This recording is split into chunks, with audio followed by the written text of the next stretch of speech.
Monday's edition of the Jordy Culotta Show, live, off and moving here from the Noodle. Glad you are starting your week, your day, 2022 with us. Happy New Year, Merry belated Christmas. It is good to be here. If you were with us last night, we appreciate you stopping in. Make sure you hit the like button, share button, comment button. That helps us out tremendously. This morning on today's show, we are going to talk to Kim Mulkey, who's the head basketball coach of the LSU women's basketball squad, who is 14-1 on the season and 2-0 in conference play with a pair of wins over top 25 teams. They beat Texas A&M yesterday.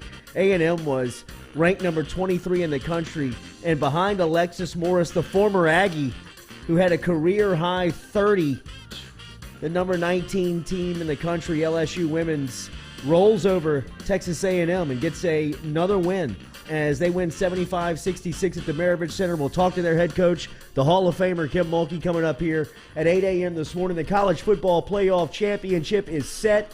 It is a rematch of the SEC championship game, Alabama and Georgia. This time it'll be in Indianapolis. Jake Crain of the JBoy show over at Volume Sports had Georgia winning the national championship back in July. We'll talk to him about the matchup here and what he thinks about it coming up at 8:15 this morning. So we'll talk to 8:15. Those are our two guests. Both of those guests are always compliments of Metropolitan Health Group. Remember, real doctors, real solutions from our friends over at Metropolitan Health Group. Charles Harvey and Jason Ramazan, as they have a very long, proud sponsor of the Jordy Culotta Show. Our official coffee, Majestic Coffee. Mikey got into a fight with the coffee maker this morning. I'm still working on it. I don't know what's going on. We're in between rounds here. I think the first two rounds went to the coffee maker, but Mikey's now reevaluating his strategy, and I think he's going to kill this thing. Keep getting up, man. When they get keep back getting into off the mat. ring, That's all I need to do is keep getting up.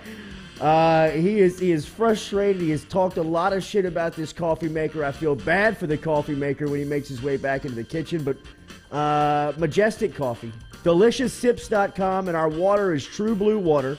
Cheers to you. TRUBluewater.com is our official water here. If you want to get on the delivery route, it's very easy. And the cup is coming. I forgot the cup. I got a loaner vehicle right now. The cup's in the old cars. Pop Earls. Loaner vehicle. Yeah. Pop Earls. Looks good. Go Chevrolet. Yeah, riding a little dirty over there. It's nice. GEAUX Chevrolet.com. How the crew aggravating is it though when you keep the key in there and it honks? Coach. I hate that. Coach. I hate that. And my dog's at home all the time. You threw me for a loop this morning. I kind of embarrassed to say it was the auto lights had me getting getting back. Yeah, they did have auto lights, but they wouldn't go off this morning when I was. So I think I put them last night on the manual. I screwed it up. I screwed it up. It's all part of it. It's good to have you here. Remember, hit the like button, hit the share button, hit the comment button. Kim Mulkey will be here at 8 o'clock this morning. All of our guests, as we said, Metropolitan Health Group. We talked a lot about the big storylines of the weekend last night, right? I mean, there's not too much that we're going to cover this morning that we did not cover last night. So if you saw last night's show, we appreciate it. BJ Ojulari and Keishawn Butte last night, both phenomenal. BJ just talking a little bit about new defensive coordinator, what it's meant since that has been announced inside the locker room, preparation for Kansas State. And BJ's going into a huge year. I don't know if anybody's seen it, but Mel Kiper very high on BJ Ojulari. Got him one of the top prospects coming off the board, a top 5 pick, according to Kiper, going into his junior season. So big things expected from BJ. And then Keishawn last night and really confirmed that he had a good week. The first time that he had a good week. But he said out loud, or I believe I asked him the question, are you're done. You're an LSU Tiger, right? And he said, yeah, it's over. I'm done. So Keishawn, the top wide receiver in college football, that's great news to have him back. It is great news to have him back in the fold. So if you missed last night's show, check it out. All of our stuff brought back to you by RMB Builders. And we talked about that. We talked about, obviously, the roster mismanagement of LSU. It is unbelievable to look up and see the numbers that LSU is playing this bowl game with tomorrow night. LSU will take on Kansas State, 8 o'clock kickoff in the Central Time Zone. I mean, you rarely see that, right? Good for LSU fans. It is. But it does suck. It worked out perfectly. Tuesday night, 8 o'clock. game. Because you got the 6 o'clock tip-off for LSU basketball with Kentucky Tuesday, which will be Dale Brown Court Night, as they will honor Dale Brown, the former LSU head basketball coach, and name the court after him. Everything good over there, Lizzie? Oh, good. You're scrambling. No. You're back in the bow tie. Whoa. Yes. Back at it. Yeah. Celebration boys. First morning show. Now look. I like how the shirt just shows just a little. Last night you were tight. You're buttoned up. You're tight. Kind of looks like you slept here. Did you sleep Yeah. here? Now it looks like it's 4:30 a.m. in New Orleans, and you just showed up at the hotel This room. is what I'm gonna look like for the when I go to the Advocare Bowl. 8 o'clock right the after. Advocare Bowl? What is that? Tax Act. Tax Act. It's okay. There's You're Tax close. Slayer, the Advocare Bowl. It used to, I believe it used to be Advocare. Yes, that's what I remembered as. Right. Did you see all the boys in the cowboy hats? Yeah. They look good. We talked to BJ about winning the rodeo skills competition versus Kansas State. As we talked to him about the early win for the Tigers in the bowl game. Coach, I'm not a rodeo guy. No way, Coach. You know who is though? Who? You know who grew up in that? Who? My wife. No way. Really? Allie, she placed and she was show cows and stuff. Andy made her go through the whole deal. Big 4-H-year-old? City 4-H. girl. Made her go through the whole deal. She was top 5, top 10. Wow. Yeah. So Jordan's mother is from the country, Yeah. I mean the country. Where? It's a small town called Monterey, Louisiana. I know where that is. You actually leave the state and come back into it if you're going from Baton Rouge. You go through Natchez, Oh, wow. right? You kind of cut back in over it, and you ride the levee right there. And I mean, it's literally got one stop sign in it. I mean, you got Wow. one stop. It's not stop light. It's got one stop sign in the town. And she grew up in my that mom- life, and so The we would sticks. we would see. I would see we would do these agricultural shows, because her family still did it as she was an adult, and we would take Jordan when he was a baby, and I mean, crazy world, Crazy world. I mean, it's a community. You know what I mean? They have, Yeah. Andy and them still have cows and behind our Andy. neighborhood. Andy. And so Andy. the other day they got out. They almost got through the line. We had to go. Allie had to go and What'd you herd do, them Coach? back. I put her over the. I put her over Everybody see the. Mikey? I put her over the barbed wire. He said he was fence. trying to work on a curveball. He had to go back to the cage, eh? That Carolyn bitch. She's running out there. She's waving them back. She's getting them. She's reading the tags. I'm like, hey, babe, I got you. I'm gonna be behind you. You got. You gotta do what you I gotta can do it. I can do You it. gotta do what you gotta do. It's crazy. It is wild, man. They threw me on a horse back in the day, when I was, No, I love horses. I do love horses. Okay, I do love horses. All right. But they were doing the Big horse guy. They were doing they were herding cattle, pretty much. I mean, they were Right. running these cattle from pen to pen on this farm, and they were, hey, city boy, you want to jump on a horse with? I'm like, yeah, sure, why not? You know what I mean? I got Air Force Ones on. They're like, go ahead and grab that one. And they're pointing at one. I'm like, y'all setting me up. You know what I mean? Because they were like, yeah, you can ride this horse. And, it kind of started kind of bucking a little bit. And I was Didn't like, like fellas, you. you know what? I'm good. This ain't my deal. I'm out. good. Yeah, right. I'll watch you do it. I'm good. Yeah, right. I grew up throwing 15-yard outs. You know what I mean? Return herding punts in cattle, the man. backyard. This ain't my gig. Hey, on a. That's what I should have done for the ATVs. I should have called my shot and said, nope, not for me. City boy. Yeah. Instead, took a concussion. You got to own it, bro. Yeah. You got to own it. Have you gone to the rodeo at Angola? Angola rodeo? Yeah. Unbelievable. It is. Great entertainment. Yeah. Great entertainment. Awesome. Do you think they like that? Yes. It's Yeah. probably be one of the best days of Absolutely. the It's year. probably like Until the they get Super until they Bowl. get kicked right into the face and break your jaw. I They think just some sit- of them are probably out there trying to get killed. Maybe. You know what I Maybe. mean? Yeah. Like, Maybe. I mean, I mean, they're there for life. well, I mean, what do you? I mean, if you don't, you're going back to jail. You know what I mean? Like, what's better than this? Right. This is close you can get to the outside. all right, so there's lots to get to here on the Jordy Culotta show. The numbers for LSU football is the most alarming, and we reacted to that last night. And if you missed it, I won't go all in on what we talked about. But if you're here on this Monday morning, to me, this is another piece of the wake that Ed Ogeron, Derek Panamsky, and crew leave behind. Right? And I'm not piling on, but this is just the facts. And when you look up and you see a depth chart at a bowl game with 38 scholarship players on a Division I college football program, forget the fact that they won the national championship 2 years ago. that this program was in the national championship game 3 years ago. Let's just call it that. 3 years ago now. And this is where their roster is. And we gave the examples last night of John Emery and Apu Ika. All right? Apu Ika, the example is simple, right? You look up for Baylor on Saturday night, and this guy is controlling the entire game. He is unblockable.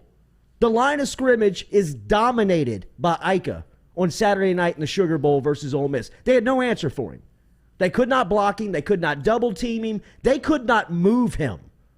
He left LSU because of a scheme change. Are you kidding me?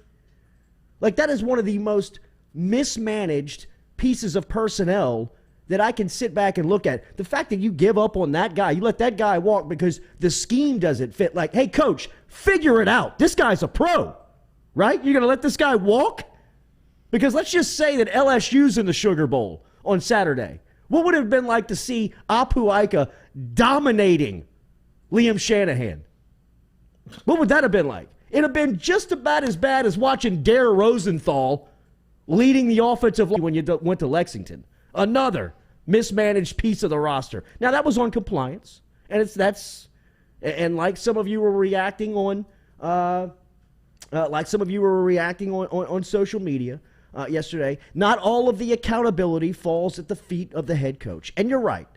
There is some sense of it that falls on the player, but what I tried to tell you last night, and Mikey can go more into this, not only was Mikey a student athlete, but he was a superstar player on campus while he was here. It is hard, almost impossible, for a college program, especially the football program, to experience the academic failure that LSU football has this past season. People are asking, where's Dwight McGlothern? Where's Antoine Sampa? I don't have it confirmed, but I do know that they were hit by a rash of grade problems, like rated by the academic department because of stuff that they did not take care of from the academic side during last semester. And I'm telling you this, the John Emery example that we gave at the beginning of the season, where there were certain coaches and counselors and personnel within that program that did not know what classes the starting running back was enrolled in, and come to find out he wasn't enrolled in enough hours to be eligible for the season opener and the season because of his own doing, but because the people around him weren't keeping him in check. Didn't give him good What I'm trying to tell you is, it is almost impossible for guys at that level in a program like LSU to fail academically. Like, they have to put forth effort and energy. They have to take care of their duties. But it is spelled out for them on how to get it done. The most difficult part about their day is football, not academics. And that's not on purpose. And that's not on accident. That's on purpose. And to see this many guys hit by grades, casualties like John Emery, who has now said he's locked in. That's Frank Wilson just doing work, right? I mean, if you saw the tweet come out from Emery over the last 24 hours of him saying that he's locked into LSU, that's just the best recruiter in the state, and Frank Wilson re-recruiting a Louisiana kid back to LSU. I mean, if I'd have told you 3 weeks ago, a month ago, that Emery was going to be eligible and playing next season, would you have bought it? No way, right? Now it looks like he's coming back. But 3 months ago, LSU's coach, personnel, people around him didn't even know what classes he was in. People, that is a gross misrepresentation and poor management of a college football roster when you don't know what your academic side of your starting running back is taking part in. And then to look up and see that there's only 38 scholarship players available for the bowl game has to be, I know it can't be to Ed Ogeron with the $17 million in the bank in the national championship ring, but if you're a football coach and that's your team that you were in charge of, and they get to the bowl game and they only got 38 players, what the hell's been going on? How does that happen? I mean, really, how do you get to 38 scholarship players at a Division I program that has not been penalized by the NCAA? I'm telling you, The damage that Ogeron and Panamsky did to the LSU football roster is tenfold worse than what the NCAA could have come in here and done. 38 scholarship players. That's like USC with Lane Kiffin 5-6 years. I mean, like 10 years ago. Where they were like taking on people, where they had like 35, 38 scholarships. They were counting on walk-ons and stuff. But that was NCAA mandated. That was a fallout from the Reggie Bush scandal. This is on their own doing. They didn't know what classes their starting running back was going to be in. They told Apu Ika to walk-over scheme. They had 38 players dressing out for the bowl. I mean, like, LSU football it looks like it's kind of starting to turn, shambles. I mean, it was 2 years after a national championship. Absolutely. It's unbelievable. In shambles. I mean, for you to go in, you know what 38 scholarship football players look like on a Division I, like in a Division I locker room? If you just walked into LSU's locker room looks like a Walmart. It's like the size of a Walmart, right? Like the building. You know what 38 scholarship players look like in there? It looks like 20,000 people sitting in Tiger Stadium. I mean, it's like Barrett. You're like, yo, is anybody here? Do we have a quarterback? Jontre Kirkland. I mean, listen to B.J. Ojolari last night. We asked Kayshawn.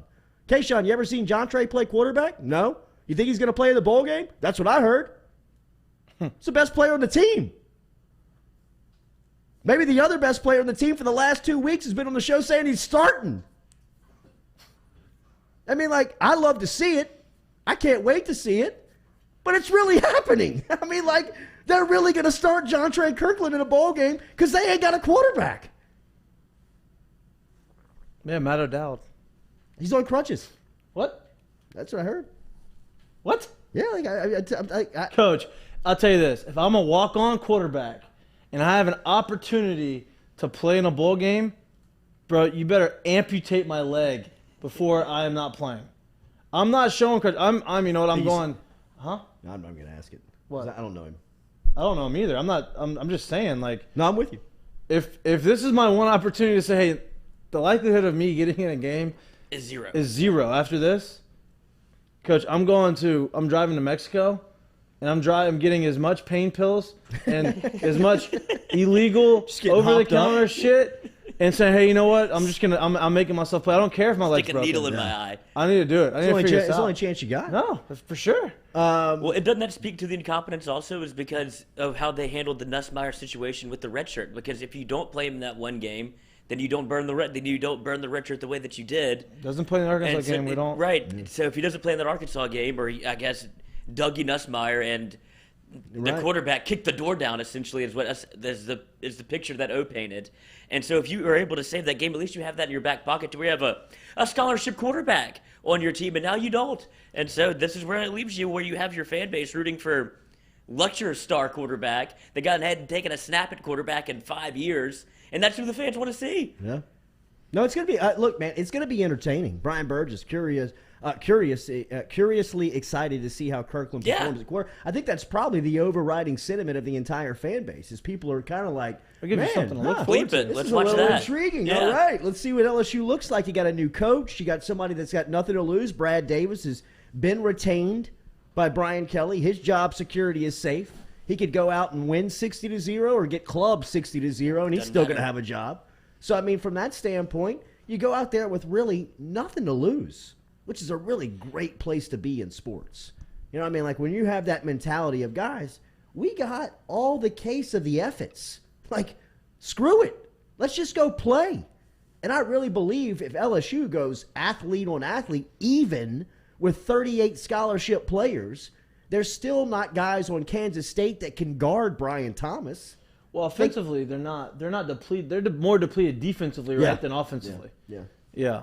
But I still think that the pressure that they are going to apply on Kansas State from an offensive standpoint, Kansas State's not going to. Like I said, LSU could almost flash the card to Kansas State and tell them what we're running. Tell Kansas State what LSU's running. We're running RPO right. and it could be Jontre, or Jaray Jenkins and Brian Thomas on one side. You're running run pass option with Jontre, and they just don't have enough athletes to stop them. You know what I mean? Like so it's going to be intriguing to watch. Just kind of what it looks like, how it feels. But, you know, I mean, one thing that can't be denied is that the numbers of LSU right now, the scholarship players that they have, it's inexcusable. It is a fireable offense. It's insubordination. It is not doing your job. It is failing at an epic proportion. However you want to paint it, it is dire for LSU that they have 38 scholarship players to play in the bowl game, and then to rebuild and rehabilitate the roster into a competitive one in 8 months. You know, I mean, like, you've got to do some work to get there, to be competitive. And it just, when other teams are recruiting and replenishing, that's your competition. You know, Texas A&M, Georgia, Alabama, who you sit at the table with in the Southeastern Conference, and you've got to play behind this 8 ball, man, that's a hell of a disposition to be in. That's a hell of a starting point that you're going to have to fight from. Is it possible to do? Yes, the LSU brand can get you there, and with some of the things that are happening in and around recruiting, I think that you can get there sooner rather than later, but it's going to take some work, man. It is going to take some sincere work when you look up and see that Darius McGee is starting at cornerback for LSU on Tuesday night. I couldn't pick Darius McGee out of a crowd of 2, and that is no disrespect to Darius McGee, because I don't think I'm supposed to be able to. I don't think that he imagined that he'd be playing as a true freshman in the bowl game. But because of the leadership that was in position at LSU football, this cat's looking up, and at the final game of the season, he's got to start. It's wild, man. It's wild. Boris C. says, so is Lloyd wearing the New Year's Eve party tux or just dressed up for the new digs? I'm hoping for the front. You didn't want to try that? You didn't want to attempt it? Let's see what it looked like. Kovic? Ooh. I'm not. Jeff Marcone, did y'all see that A&M bought Perkins? We did, Jeff, and we talked about this last night. This is recruiting. This is the way of the world. People want to get pissed off and mad at Texas A&M, and I think that this is potentially going to blow up on Texas A&M, right? Where you've got essentially a room full of pros that you've got contracts with, you've paid, but right now, Texas A&M, after yesterday's Under Armour All-American game, has the best recruiting class ever assembled in 247 composite ranking history. Does that mean anything to you? Maybe not. Are you a recruiting junkie and that means everything to you? Well, then you understand that they have an incredible class. The way that they did it was that they bought them. They bought every single one of them. They bought every single big-time player in that class. They gave them an NIL deal. Denver Harris's stepdad, Tack Minor, who was the starting point guard for LSU basketball for 3 years, told this show that Harris grew up with a dream of playing at DBU, at LSU. Saturday night, Tiger Stadium, purple and gold, Death Valley, the whole thing, right? Guess what? That dream blew up when Texas A&M sat in his living room and said, here's a contract to play football at Texas A&M. We're going to pay you X amount over the next 3 to 5 years to do this, and we're going to take care of your parents too. Well, that's not legal. I know, we still play illegally. But here's the legal way to get you on campus. Mom, you don't ever have to pay for a ride to get to College Station from Houston. We'll take care of the hotels, all the stuff, food, travel, everything. Really? Yeah. Where's LSU? What'd they offer? DBU. That mean anything to you? It did. But now, as we said, LSU's getting into the space. I do believe that that is going to blow up on Texas A&M, right? I mean, that you're going to have a locker room that's, you know, you're just going to it's going to be like an NFL locker room. Yeah, but NFL locker rooms are fine. You know what I mean? NFL locker rooms don't have... We got to have somebody to manage that, is what I'm saying. Somebody's going to have to be able to manage that personality at a college level. I mean, if you're prepared for it, if you're ready for it, it's going to be... Well, you just have to have somebody, not necessarily manage it, but you need to have... The way you communicate with players now has to change. Basically, you have to let them understand, like, hey, this is what we're still a team. This is what we're doing. And it's a hard deal, but this is what we're doing. This is our plan. This is what we need to do to win. I don't care how much money anybody else has gotten to come here to do whatever. Like, this is the task at hand, and that's going to be the trickiest because business side of sports has never come into play in college. Like, right. Vocally and in the forefront. Like, it's always been under the table. Nobody really knew. Now everybody knows. Yeah. You know what I mean? Well, it's happening. And Kenny Fudge says Gordon and others will step up. Gordon has already stepped up. I mean, you know, look, and I'm not getting on this again, but I mean, we've talked about this. Gordon was here 2 weeks ago. We talked to Kayshawn last night.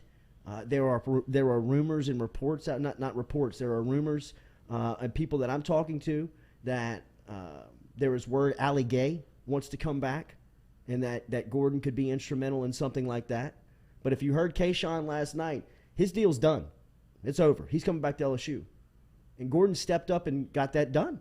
And you know, that's some of the deals that is going on right now for LSU football, is that they're kind of getting those deals in place. They're getting that infrastructure put in where they now have the ability to compete with the sales pitch that Texas A&M, Alabama, and other schools are offering right now.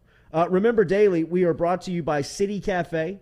CityCafeBR.net is where they're located online. You can find City Cafe on O'Neill and George O'Neill for the best lunch specials in town. They got daily lunch specials. This is where good friends meet over at City Cafe.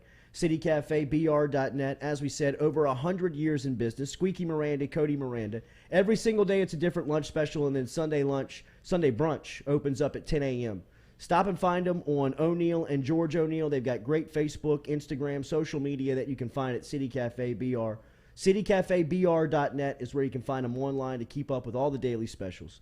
So City Cafe, a proud supporter here of the Jordy Culotta Show. Aslan Dizaldin. Hey, guys. Aslan here from Malaysia. Watching y'all. It's 9:32 p.m. Great show you guys got going there. LSU class of 1999. Wow. Thanks for watching. Malaysia, bro. I always wanted to go out that way. The power of the internet is real. All right, we're going to talk to Kim Mulkey coming up here at 8 o'clock this morning, 8:15. We're going to talk to Jake Crain, JBoy of the JBoy Show, as he will stop by here, and we will talk SEC College Bowl season. One thing that I was thinking the other night when I was watching the bowls, and by far I thought that Saturday's bowls were much more worthy of watching than Friday's bowls and national semifinals, as Alabama Alabama beat Cincinnati. Georgia bludgeoned Michigan. I thought Cincinnati, first group of 5 team to make it to the playoff, and you could tell that Alabama just lined up shoe to shoe and just ran it downhill on them. But I thought that Cincinnati really played them well. I'm okay with them. Like, people are making this big stink about, like, power, like, group of 5 shouldn't be in there. Like, who else? Notre Dame stinks. So Notre Dame would have been the next team in. You're not going to put a 2-loss Ohio State team in. Like, what else? You know what I mean? Like, that was – I had no problem with them. I thought they played well. I think they played as well as you could have expected them to play. They played better than Michigan played against Georgia. You know, like, I just don't know what's the alternative. That's what I mean. I don't understand. That was a fine game. I mean, what do you expect from a 4 seed going against a 1 seed? Like, that's what it's supposed to look like. Whether it's Cincinnati or it's been Notre Dame or Oklahoma or whoever else has been that 4 seed, they have been getting blown out every year. So who cares? So I don't understand the whole narrative, like, group of 5 shouldn't have been. Let's see what happens when group of 5. But no, this happens every year with the 4 seed. Every year. We talked about a little bit about this last night with. You want to expand the playoff because you want to keep the star players in college football and give them something to play for. But when you expand it, is that you're going to get more of the same, right? More of this kind of feels a little diluted with some of these teams. But that doesn't bother me. Like, if you want – people are acting like, the bowl games don't count, this and that, because people are opting out. You're still watching them, and it's still entertaining. Like, the worst-case scenario is what you're going to see Tuesday. LSU is probably the most decimated team to even try to play in a bowl game, and LSU fans are still excited about it. So I don't understand. Like, if you expand the playoff, that's fine, and you might get the stars to stay. You get a Kenny Pickett to play in the playoff game.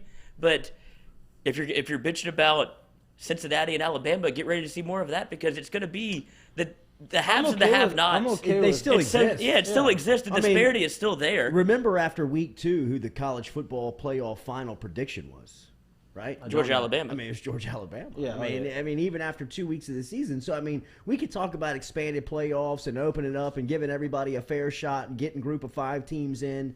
I mean, like Lloyd pointed out, I agree. I mean, the group of haves and the groups of have-nots is not going to change, right? And I think there is going to be a panic button type reaction to seeing Matt Corral getting his ankle twisted up in the Sugar Bowl, where he's the best player outside of the Final Four. I mean, do we agree on that? He's probably the best player outside. Yeah, he was the best player to play in the bowl He's the best game. quarterback Yeah. for sure. To play in the bowls, and he was very much in favor of playing last week. He was pretty steadfast in pounding his fist on the table, saying, "I'm playing. I want to play. I want to be here. I'm leading the team." He played 21 plays and broke his ankle on Saturday night. I mean, for all intents and purposes, it looks like everything's going to be okay. The X-rays, the negatives, X-rays came back negative. So hopefully it can be a real clean rehab and he can be ready to go for pro days or combines and workouts or whatever could be around the corner for Corral, because I think that, going in, he was probably a first-round type pick. I mean, they had mock drafts him going over Pickett at 10. Yeah. 9 and 10. Yeah. He won't be a. Do you think he? I think stays so. I in think the he first sta- I round. think- This certainly affects his draft stat, like his draft status, no maybe. doubt. You think? Maybe. Yeah, just don't know. because of the. I he don't know if can't- it does either. I don't know. He's not. You If can't. it's a clean break, I mean, it's a broken clean thing. If you break don't have to have surgery or anything, and he can't work out, I think that you've seen enough on film from him where you know what type of player he is. Like, you're not going to learn a lot about Matt Corral. Like somebody, like we were talking about, like Damone Clark. Like, you're going to learn a lot more about Damone Clark in his workouts than even you see on film. I don't know what more you can learn about Matt Corral in an individual workout that you can't see on film. Right, Like, but- I think that Damone Clark is going to get in front of your face and you're like, damn, I didn't know he was this fast. I didn't know he could jump this high. I didn't know Right. that he was this good in the shuttle. I think all that stuff with Matt Corral would have been pretty predictable, right? With All I'm saying is he lost the opportunity to improve upon his draft Okay. status. Like, he could have gone in there. Like, you've seen it. It happens to No one doubt. quarterback every year. No doubt. That goes in, But- like, throws at the combine or throws at a pro day, and you're like, oh, I didn't know he could throw like this. And I then think everybody what- freaks out. I think what he showed that throughout the course of this year, yeah, his numbers weren't as gaudy as they were last year as far as touchdowns, but he only threw like 2 or 3 interceptions, I think. He Yeah, and didn't that have was- very that was ma- the biggest thing he And needed that to was work his on. thing. Yeah. Is last year he had 11 interceptions in 2 games. That if he had 15 interceptions, 11 of them came in 2 games last year. So they said, okay, well, Should have been a bust of those. we know that you have the ability to take the top off the defense. We know you have the ability to be explosive, but let's kind of figure out how to not give up 11 interceptions in 2 games. Let's not let it snowball. And he showed that. He did that. He stayed within himself. He made plays. He was beat up for a lot of the year, and he kept getting up and doing it again. I like Matt Corral. I think he's a really good quarterback. I don't know if he hurt his draft stock because he got hurt. Now, if his ankle was a lot worse than just a normal break, then maybe, but I don't think that's going to affect anything. And it's a very, very, very subpar going into the draft. And I think that helps him. quarterback that made the most noise over the weekend was my guy Cam Rising from Utah. Guy looked good. Didn't he? Good. Then he got knocked out. Yeah, he got knocked out. But I mean that was the game. Yeah. The Rose Bowl was the game. Yeah. Walk-on quarterback comes in there. Was it Bryson Barnes comes in for Utah after Reiser gets knocked out? Throws a touchdown pass? Yeah. Yeah. And then C.J. Stroud, who is He's good, man. Ohio State's quarterback. If you have not watched Ohio State a lot this year, C.J. Stroud is kind of a guy that's kind of played his way in and out of Heisman discussions throughout the year. Had a really good game. He throws as good of a deep ball as I have seen, man. He put some deep balls. I mean, like it was like 40-yard handoffs to this guy. I mean, he had Smith Njigba, who had a huge day. And then Marvin Harrison Jr. caught his first 3 touchdown passes of his career in the Rose Bowl. I think he only had, 2 catches going or something going into that game? I'm telling you, the first touchdown pass that Stroud threw to Harrison, it was almost impossible to drop it. I mean, it was like he put it like on his ear hole. I mean, it was It was one of the most perfect passes. It looked like a Drew Brees pass from like He throws a very catchable, 6 or 7 years ago. There's a very catchable ball. Like he has some zip on it, and he can get the ball down the field. But the ball is just when it hits your hands, it just seems like it feels like it's light, and it's easy to catch. Put this on the poll, Lloyd. Who wins a championship first, Dave Aranda or Lane Kiffin? Ooh, that's a great question. Don't you think? I mean, the other night when I was watching that game and Aranda and Kiffin were going back and forth, it was really – I know that Kiffin's quarterback got knocked out and his superstar got sat down. And Altmaier might be a player. The true freshman quarterback from Starkville. Luke Altmaier, I believe is his name. And plus Lane Kiffin is going to he's going to develop him. He's going to coach him up. And I know that Lane Kiffin is very kind of loud saying that they're shopping the portal and that they're going to get a transfer quarterback. But it looks like he can win with that guy. But that's more of a testament to Lane Kiffin's offense, right? Like it shows that you can almost plug and play anybody in there because that was probably one of the more impressive. I would say Utah's quarterback, like you said, his backup. He looked like a backup out there. He was just freewheeling. Third dime, bro. I know, third touchdown he pass. was throwing the old Max Johnson ball in there, the old slurve. Yeah. But like they both kind of balled out. But you can see that you can kind of put anybody in Lane Kiffin's offense because you feel like they still had a chance to win the game against Dave Aranda and Baylor's defense, who was balling out there. Aranda is just, man, his genius cannot be underestimated. They had 10 sacks. And like harassing. 10. Harassing. Double-digit sacks in one game. It's crazy. Well, and look, when you got a player like Ika up front that you cannot block or you can't control, they totally disrupt a game. I mean, like, it felt like having, like, Glenn Dorsey. It felt like having you all right over there? This is good. I just found my spot. I finally settled in. Okay. They said the glare was bad we didn't have the glare yesterday because it was nighttime. Yeah. So now the sun's peeking through, so I changed it up for the boys. Yeah, for sure. All right, remember, Daily, we're brought to you by Edward Jones. Speaking of Edward Jones, our guy Daniel Newman wants me to remind you this Saturday, LSU basketball is taking on Tennessee. 1 o'clock, we are hosting a tailgate. Newman is hosting a tailgate from Edward Jones. It'll be in lot 108 over there by the natatorium, and he is going to be cooking. He'll be having people out. Hopefully the weather is going to be fantastic as LSU basketball will be hosting Tennessee for a 5 o'clock tip-off. Remember, if you're looking for financial advice, if you're looking to get some help with your finances on investments, 401k, Social Security, any of the financial questions that may be haunting you, that may be alerting you, that may be keeping you up, let Daniel Newman give you a help with that. He has been fantastic to work with. His number is 225-261-8262, 225-261-8262. Located conveniently out there in central Louisiana at 13440 Magnolia Square Drive. That is right across from Stab's Restaurant in central Louisiana. Check him out, Edward Jones, Daniel Newman, and plan on it.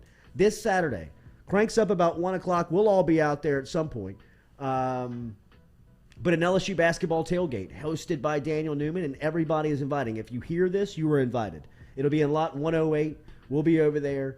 Hopefully we'll have some gear. We'll be getting ready for LSU, Tennessee. This is an enormous week for LSU basketball. I mean, it really is. This is a huge week for LSU hoop as they will host Tennessee tomorrow night, and then they will host Kentucky tomorrow night, and then Tennessee is coming to town on Saturday. You could look up and LSU could be a very impressive 2-1, or you could look up and LSU could be a wow, what the hell? They're 0-3 in conference play this week. I mean, that's the type of week that they are staring at because they are the SEC schedule and the SEC schedule makers did Willie Wade and LSU hoop no favors. Shocker. Yeah, right. To be expected. But the opening slate of games for the crew, for Willie You just got confused by the camera. Is wrong foot. Hey. That's what amazes me about girls in the mirror because whenever I try to do anything, I'm like, wait, this is the wrong way. This is the wrong way. Experience, bro. And then I don't. It's like your TJ. It's like your TJ Ribs waiter, bro. What's that? Or waitress. Oh, drawing your name upside down. Who can draw the name upside down? I've never been to TJ Ribs. Well, Ever? Ever. Wow. Are you serious? Who are you? I'm not from here. I mean, That's that's where a every weak time we excuse. So you went to school here. every time we came in, every time All we of did the travel coaches shows are travel baseball. What, you going to go to the tournaments, coaches that's where we show and get strung up? I mean, I would think somebody like you at like 18 or 19 as a young freshman, sophomore would have been lured into a TJ Ribs happy hour to go watch the Les Miles See, show. I'm not like that. You know, that's like the kids that are first in line at the. They're not even tailgating. They're just in line for the football game. Like, hey, brother, that stadium's going to be there no matter Right. what. So you just have to get into the game. You don't have to stand in line for that long. I'm not one of the super like when I was in college. Everything's there. You could listen to the coaches show on the radio. Did we put it on the poll? Dave Aranda or Lane yeah, Kiffin? yes, the poll. Dave Aranda or Lane Kiffin? Who wins a championship first? Create a poll. Um, I had another poll question too. do they win one? Who wins one first? Or do they win one at all? I think they would. I mean, I could see Dave. See, that's the thing. with the way college football is going, it's not looking like anybody else. I mean, there's a very short amount of people, small amount of people that win it. Can you win one outside the SEC anymore? That's what Dave will always be at the dance, because I'd imagine the Big 12, and if he continues to win it, he'll always have an entry into the tournament because they're good. They're going to be too good to ignore, and they don't have the murderer's road that you have in the SEC. So I could see Baylor sneaking in there. I mean, if they're going to win 10 they could games do what a year, Oklahoma was doing. yeah, but that's what I'm saying. But the more opportunities you give yourself, the more Yeah. the more chance you have to win. Yep. Easier path. Easier path for Aranda for sure. Lane Kiffin can't win one at Ole Miss. Do you think he knows that? Yes, absolutely. I mean, this is almost as good as he's gonna get. This year. Yeah, no, I think he's top. He's peaked. I mean, if they won the bowl game, getting 11 wins, that's about as good as he's gonna be able to Yeah, do. I agree. I think. I do think that he is. I think they're both championship level coaches. It would not surprise me if they were leading championship runs. I just don't know if they can do it at the respective schools that they're out now. And if any of them could, it would be Aranda. I agree. I think Aranda has the best chance of the two with their current situation. But that wasn't the question. Right. It's who wins it first. Yeah. They may not be at their schools in 2 years. That's right. I think he's locked into Baylor. I think he I feels mean, like. you think that. Did but he? Do you know if he got even a phone call from LSU? He did not. He did not. He did not. I think that was. You think he should have? Come to Well, that find was out, the look, question. man, Yeah, come that to was find the- out, LSU, in talking to some people that were very, very close to it, Brian Kelly was one of the first calls that Scott Woodward made. And Brian Kelly, from what I was told, kind of told Woodward, give me a minute. You know what I mean? Just like, let me See if I can beat Oklahoma State. We let can't. me let me think about this. You know what I mean? Because if I was gonna do it, this would be the time that I would. But I don't know if I'm ready to do it yet. And I believe that when he fired Ogeron in the middle of the season after the Kentucky game, one of his first calls was to Brian Kelly's agent and was gauging the interest of Brian Kelly. Look, man, I mean, we can sit back and look at the body of work of what Scott Woodward has done now. And I know that some people still like to bang on Woodward and some people still like to ask about what the process is and how he's getting here. But if you just look at what he's done as far as kind of re-scoping the LSU athletic department and the people that he has brought in, as soon as he hired Kim Mulkey, we had him on the show, Scott Woodward. And he told me, I believe my first question to him was something with a shocking tone about getting Kim Mulkey. Kind of like, wow, Scott, incredible hire, man. Kim Mulkey, that's it. And he kind of was like, Jordy, nobody should be surprised at people like Kim Mulkey being interested in LSU because they are going to get the best.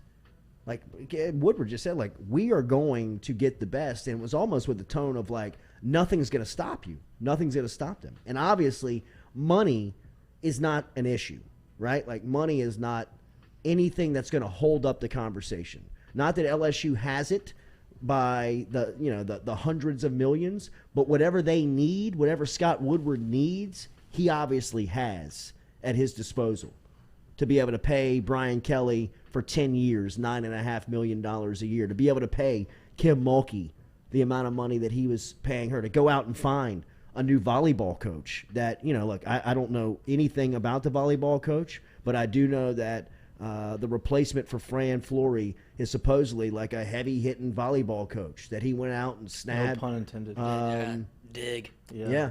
Heavy hitter, spiker. I should volley But I back and mean, forth. Kim Mulkey, Brian Kelly. Excuse me, I'm going to get the volleyball coach's name. But you can see the athletic program now is really starting to take on the personality of Scott Woodward. Right? Like, I mean, like it's obviously starting to become more and more his operation. And Assistant coach. You could have given me 100 guesses, and I never would have gotten it. But you know what, Coach? You know what I heard? She's great. Beast. Great. Beast. How do you? How, You said she was a former player? Mm-hmm. When did she play? Oh, let me pull it back up. Yeah, pull it back up. No, we're loading. Oh, the advocate. I don't get the advocate. Sorry, we'll never know. We'll never know. Okay, we'll never know. It's But a secret. Tanya Johnson. Tanya Volley. Johnson. How do you make those hires? If you're, I understand how you can make the football ones. Like everybody has kind of that knowledge in your think you inside do game. it- When you go off the board like that, like there's no way that Scott Woodward is he doing, like he has to do due diligence on the volleyball coach. No, but or somebody, do you go to somewhere else? Somebody in his athletic department he puts in charge of 8-10 months ago when he knows that Fran Flory's kind of going to the end of the line. And I mean, you know, Fran's had an incredible run. Yeah, Jay Johnson. I left out Jay Johnson. Please appreciate that, Javon. Don't leave out Jay. I know, because he's another great one. Great. Hopefully. But Tanya We Johnson, don't know yet. I think that you tell somebody in your athletic department, look, I don't know anything about good volleyball coaches, or I don't know who the best volleyball coach is, but you need to go learn who they are, and you need to bring me a list of 4 that we need to talk to when Fran Flory decides to retire, because that's going to happen sooner rather than later. And you got to be prepared for it. I mean, that's a part of it. You know, it's kind of being out in front of these moving parts. Like I said, I mean, I think that Scott Woodward knew that he was going to have to move on Ed Ogeron in 2019. Like, even when everything was going great. Even when everything was awesome. I mean, like, even when LSU has got Burrow and Scott Woodward knew when he was seeing things behind the scene like, oh, shit. You know what I mean? Like this. That Joe Burrow really This is not it. This is not what I wanted. This isn't adding up. I've seen Nick Saban do this. This is not what this looks like. How lucky did we get? Right. This is not sustainable. That Joe Burrow is a son of a bitch, man. I mean, Joe, this guy. Joe, you're is actually a killing me right cat. now. I'm sure Woodward was like, God damn it, Burrow. Because Thank you if they for- would have been bad then, I could have Right. just pulled the cord then. I believe that he knew then. Well, Jordy, he paid him all that money. I know he did. I don't know why he did that. I really don't. I think The it buyout was I to don't make know. good. The Just buyout, like, the look, I'm giving buyout, you this, you gotta the go. buyout I confuses don't me know so. why. No, I'm That's not what- talking about the buyout. I'm talking about the contract I know. to up him. That's I what think, mean. but that's how you get to the buyout. But the buyout was part of that. Like the buyout, that's when the contract got re-upped. The buyout. That's what created the Yeah. buyout. No, I know. But I That's mean, what I like understand. that created- from I think- Give him- Woodward's standpoint. Right. Who are you competing against? Right. I understand that. I think he knew he was going to just fire gotta show him. the This respect. was the make good. Look, you're going to get this on the back end because I'm about to can your ass. No matter what you do, because we talked about that earlier when the season started. We went through the schedule, and you could tell that Woodward kind of already had it out for O. Like he was waiting for something like this to happen. He kind of had a contingency plan, and so I guess this was the look. We're going to have to fire him. I gave him this money, but at the end of the rainbow, $17 million for him, and he gets the hell out. Yeah. It's done. Well, So- he obviously knows where all the bodies are buried. right. So you have to. You know what I mean? You got to pay him, and you can't because look, Tennessee has become a cautionary tale with Jeremy Pruitt. If you're not paying attention what's happening in Knoxville, Jeremy Pruitt and Tennessee officials are bickering back and forth over $12 million in which Pruitt thinks he's entitled to, and Tennessee is saying that he broke recruiting violations, so he's not getting that money, and Tennessee is suing, or excuse me, Pruitt is suing Tennessee, which is now going to put people on a witness stand, under oath, answering questions about stuff you don't want to talk about. Boy, all that positive helium that Exactly. Tennessee has could just become crashing down. And that's why you cut the check. And that's why if it's $17 million to Ed Ogeron and you want to fight that, you just grit your teeth, write that check out, and get the hell out of there. Because the last thing you want to do is sit down in some deposition or sit down in some sworn testimony where you've got somebody who is a little jaded sit down and tell you where, you know what? You might want to open up Pandora's box over there and start talking to them about that person. And then the next thing you know, you got a full-fledged investigation happening inside of your program, and you've got loss of you got loss of control and you're on probation. Just cut the check. You got the money. The money's not an object. Like, I know $17 million is a shit ton of money. But in the grand scheme of college football and the money that it's producing in the SEC for a school like LSU, potentially, cut the check. Especially if it's to somebody that could get you in some trouble if you put him in some type of... Just put him in front of a microphone. Exactly. Exactly. Because guess what? Jeremy Pruitt, I got nothing else to do. I'll go fight for $12 million every day. And this is what you did. You could have just paid me. I'd have gone away. I'd have been the thumb somewhere else, go coach at Valdosta State and be the defensive coordinator. But now... I got time to fight for my $12 million, and I know everything I did that Tennessee told me to do. Exactly. Exactly. I mean, like, and Tennessee now knows, like, they're probably sitting there thinking, damn it, we should have just cut this check, man. Yeah, we still can. Now you got to cut him more than 12. Well, you got it. Shut him up. Give him 15 and get the hell out of here. And, you get more than what you asked for. If you're Jeremy Pruitt, right? I mean, like, you're just kind of sitting on the beach waiting on the call. I got time. Yeah, right. I mean... Rocky Top. Yeah. How are you? Hell of a bowl game, boys. Daily, we're brought to you by RMB Builders, rmb-builders.com. Remember, get in touch with them if you're looking for a remodeled home, custom design home. If you need some handiwork done around the house, get in touch with RMB. Rhett Bourgeois and his crew have been very instrumental in helping us out and getting to the new deal. Very helpful on getting us in here. Let them help you on your project around the home or the office. They are commercially licensed over at RMB Builders, rmb-builders.com, rmb-builders.com. Get in touch with them. Tell them you heard it here on the Jordy Culotta Show. 104 likes inside of YouTube. Come on, we can be better than that. Hit that like button, hit that share button, hit that comment button if you don't mind. If you're watching here at, we are going to talk to Kim Mulkey when we come back. LSU basketball has won 13 straight games. Do not let anybody ever tell you that coaching does not matter in sports, and if they do, the best example that you can give is LSU basketball to LSU basketball in 2022. It has been an incredible turnaround. Another top 25 win for the ladies last night. Right? Alexis Morris goes off. The former Aggie lights up Texas A&M for 30 yesterday. We will talk to Coach Mulkey next here on the Jordy Culotta Show.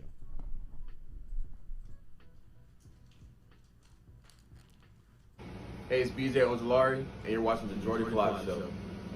Hey, it's BJ Ojolari, and you're watching the Jordy Culotta Show.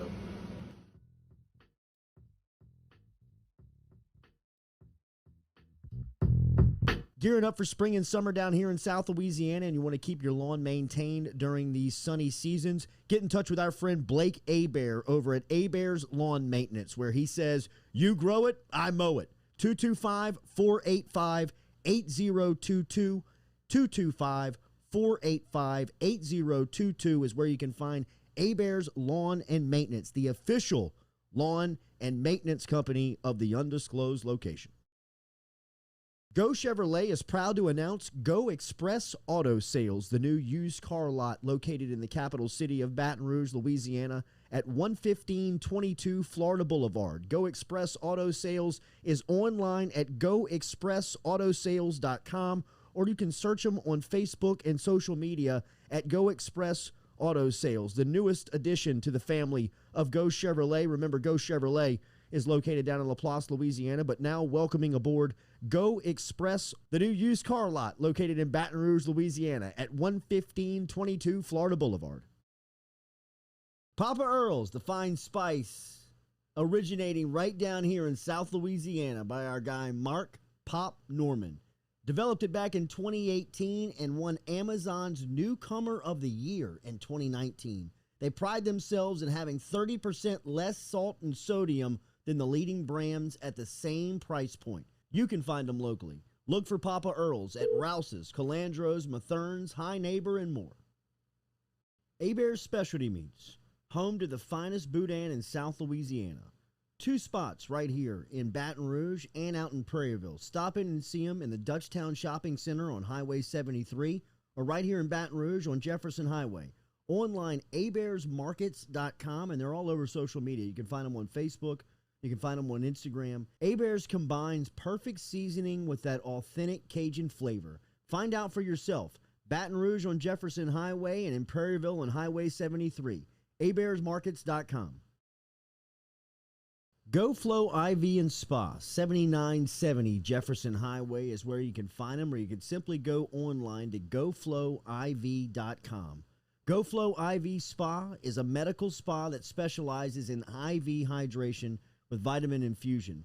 At GoFlow IV Spa, they can help you with a wide range of issues, from skin care to illness recovery, athletic performance, hangover cure, chronic illness, and even chronic dehydration. GoFlowIV.com or stop in and see them, 7970 Jefferson Highway.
All right, welcome back here to a Monday edition of the Jordy Culotta Show, live here from the Noodle. Make sure and hit that like button, share button, comment button as we start going here in 2022. We'll link up with Coach Mulkey here in a couple of minutes as we wait to get in touch with her a night after she wins over Texas A&M and improves LSU basketball to 14-1 on the season as the Tigers last year. Did they win 10 total games last year? Is that right? Total? Was it? That was 9. Yeah, 9. It was 9. When their 10th win was one more than they had won last year. Now they've won 13 straight. Coaching doesn't matter. As Coach Mulkey, the Hall of Famer, has LSU up and moving here. As Alexis Morris, former Aggie, had 30 yesterday for Texas A&M. So we'll talk to Coach about all of that coming up here when we link up with her in a couple of minutes. Do you think that even she's surprised at how? I'm going to ask her that. quickly- I don't know if she'll answer that honestly in the public. It's an incredible turnaround. It's unbelievable. It really is. Where's the first? It's amazing. But she also did a little bit. She did have a little bit of a Will Wade type first team and roster overhaul. You know what I mean? Like she brought people. I mean, Alexis Morris is a great. It dropped 30. Is a great example of that. But I mean, like the people that she brought in, she overhauled the team, the program, the roster. To get it where it is. So we'll talk to her about that challenge, and yes, if it has even kind of surprised her on how far along they are here in year one as Coach Mulkey and the crew, 14-1 as we said on the season, and 2-0 in conference play as they are out to some really impressive road win over Georgia, and then last night they beat Texas A&M at home. Who do they have? Who do they have next? Let me find out what they. Who's the heavy hitter? South Carolina's still the heavy hitter. And look, I think South Carolina actually comes to Baton Rouge this week. Wow, this week. This week. I mean, this week in LSU. Yes, January 6th, which is Friday. Is that Friday night? 4th is Tuesday. 5th Thursday. So Thursday night, the number one team in the country will be in the Maravich Center taking on women's basketball coach, LSU women's basketball and Coach Kim Mulkey. I mean, think about this week in basketball in Baton Rouge. Kentucky's here tomorrow night. South Carolina is here on Thursday night. The women's team, who's number one in the country, Bronny James and that's right. and Sierra Canyon is in the Smoothie King Center on Friday night playing Newman and Coach Randy Livingston. And Arch? And Arch. Oh, Arch plays basketball? Arch is a sixth man. Yeah. And on Saturday, Tennessee is in town taking on LSU at 5 o'clock. Arch is just spotting beef, dude. That's all he's out there for. He's just got the binoculars on the bench. I don't know, dude. I man. watched Arch play last year. He's He's huge. a little stiff. He's a little Can he stiff. shoot? I bet you he can shoot a little yeah, bit. He's a little stiff. yeah. You know, He's he's got good hands under the rim. He's big. He's a tough matchup because he's so. How tall is he? 6'4"? He's all of it, and he has gotten thick. He looks like a Couple man. of He looks like a Cs, Manning. bro. He does. He does. But he looks. He looks a little more athletic than a Manning. More Archie? More Archie. Oh, probably more Archie. Cooper. His dad's the most athletic one of the three. Cooper? Athletic. I didn't say better. I said athletic. Oh, I know, but that's what even... You rolled your eyes at me. No, even Eli goes... Don't you roll your eyes at me. No, Eli goes, well, Cooper gets all the... He goes, oh, he's the athletic one. He goes, he runs a 4.6. Like, well, I know, but he's not... I mean... Okay, first of all, time out. Do you know how fast a 4.6 actually is? Yes, I do. Like, that's fast. I mean, it's not SEC It's wide not receiver. elite. No, but it's fast. Like, Jerry Rice ran a 4.6. Oh, well... I think he did a couple of things better than that. I understand that. Yes. But my point is, 4.6 is like well, fast. Jerry Rice has pointed the 4.6 because it's slow. That's why people know it. Right, but it's slow for a receiver, but it's not slow. No, it's not slow in real life. Yeah. But if you're going to compare the Mannings to each other, Cooper's by far the most athletic Manning. Yeah, not even close. Do you think he can still? No. No, not equal. I mean, he had the neck problem. Yeah, he has. Well, no, I'm saying if they Just lined it up, though, next, like, I the back of the yard, nobody's tackling anybody. The old Manning Thanksgiving football game. Yeah, I mean, he's the fastest. First pick? He's the... you Probably know, can jump the highest. Yeah, I mean, he was the one that had all of the athletic skill, right? I mean, Peyton Manning's a little wonky. Well, he can't even feel his hands. I mean, yeah, now, but I mean, even like when he was in his prime, he was still kind of He had a cannon. Yeah. Drew Brees had a cannon. Yeah. Because they were showing whenever John Madden obviously passed away, rest in peace. 60-yard bombs. But they showed the Dallas Cowboys game when the Saints, the John Carney game, when they Three scored touchdowns. 3 tuds with the fullback. Yeah. But Drew Brees was whipping that thing all over the field. You forgot what he looked like. You're like, I mean, when he was throwing it to Devery Henderson, that play is unbelievable. And Ted were- Ginn? Yes. The first time? Ted Ginn. Yeah, I mean, like he Brought was it back, tried to hit him. Ted's like, what Yeah. happened to you, dude? I can still Yeah. go. right. Drew's lost it. Need a cannon, dude. Speaking of the NFL, yesterday the Antonio Brown meltdown was tough to watch. The Joe Burrow, Cincinnati, and Jamar Chase show was Very fun easy to watch. Yeah. Tough to stand up after watching. It is. And we've talked about this now the last couple of weeks. It is what a great time to be a Bengals fan. I mean, I don't know if you heard the Who Dey chants that were playing over the television at the end of that game yesterday, but Burrow and the boys beat the Kansas City Chiefs in Cincinnati with Mahomes and the Chiefs. Darrell Williams put on a show, by the way. At halftime, there was 5 touchdowns scored in the game between Kansas City and Cincinnati. 4 of the 5 were scored by LSU players. Wow. 3 on the side of or 2 at that point for Jamar. Jamar scored at halftime? Yeah, it was just at halftime because Jamar had he had 1 in the third. But he had 2 in the first half, and Darrell Williams had 2 touchdowns as well for Kansas City. He had a really big day stepping in for Clyde. Clyde was hurt. I mean, LSU had 9 combined responsible touchdowns that game. Joe had 4. Chase had 3, right? Yeah. And Darrell Williams had 2. Yeah. Jamar Chase running away from NFL defensive backs does not look legal. Does not look like that is right. It doesn't look like it's supposed to be that easy. For him to catch that hitch route like he did yesterday in the middle of an NFL field with 3 players, at least 3 players, one of them being Tyrann Mathieu, having a shot to get their hands on Chase, and nobody touches him. Like nobody touches him in the middle of the field, and he just turns and gallops away from people and looks like in a whole different realm, like a whole different speed.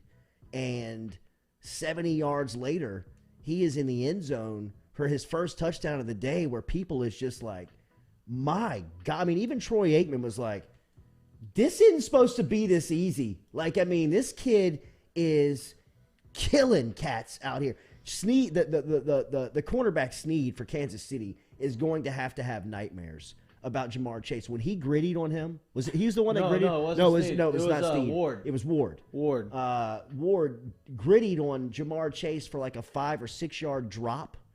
And then the play later, 2 plays later, Chase just picks one off of his head for a touchdown, and Gritty's on his face. Look, we said it yesterday. I believe that Micah Parsons and Jamar Chase are the offensive and defensive rookies of the year in a landslide. I mean, it could almost be like a unanimous vote. I wonder what they're gonna do. I wonder if they're all pro. I wonder if they are the best at their position. Forget their classification. You know what's going to happen, right? Is they're going to give it to Mac Jones, just like they screwed over There's Justin Jefferson no last way. year. Justin Jefferson had just as good numbers. Not as many touchdowns. You're right. He's too good. There's no way. That's what's going to happen. They gave it to Herbert last year. They're going to give it to Mac Jones. Watch. They shouldn't. They should not. But they're going to. No way. And Mac Jones cannot win the Rookie of the Year with attempting 2 passes in one game. That was 3. unbelievable. 2 for 3, though. No, 3. He completed 2. 66%, dude. Come on, that's a great day at the park. 2 for 3. And He had a with baseball stat the line. impact that Chase has had, like in big games, like I'm with you. he's had more of the moments. Coach, I'm with you. You don't have to explain. But you have to. I didn't tell vote. me. If that happens, I'm just telling you. I'm That's going what's gonna happen. postal. Now I I will got say 10 this. to win a hunch on him. I will say this. Joe Burrow should win Comeback Player of the Year over Dak. yes. But I got that in there, too. Those are my 2 preseason bets. I think Dak's. They're gonna try to give it to Dak Because he's a Cowboy? Yep. Just a bigger story. But Yep. Bad injury. Like, I know Joe had the Fake ACL, but like, you know Cowboys. how it is, just the whole thing, and then he had all the stuff going on in preseason. Hard Knocks. I think that it has to go to Joe. I mean, We're not biased, right? Like this. No, this isn't a biased If you put it in a take. box, like if you just showed it, if you did the silhouette player A, player B, you'd be like him. well, here you go. If you take both get players, right, and you say, okay, put them on each team. Going into the season, what team had the most hype? Dallas. Sure. The most talent. If you look at Dallas' team, they probably had the most talented roster and one of the most talented rosters in the NFL. Hold that And thought. Kim Mulkey. Let's get to Coach Timothy. Mulkey here as we link up with the Hall of Famer. Coach, we're live. Good morning. How are you? Good morning. I apologize. Phone never rang. No problem at all all. right. No problem at all. Mulkey Mania is wild right now throughout the state of Louisiana as you win another one and improve to 14-1 on the season. You get a career day from Alexis Morris, the former Aggie. We've talked about her a lot. Tell me about your team's performance before we get to your point guards. What about last night stood out?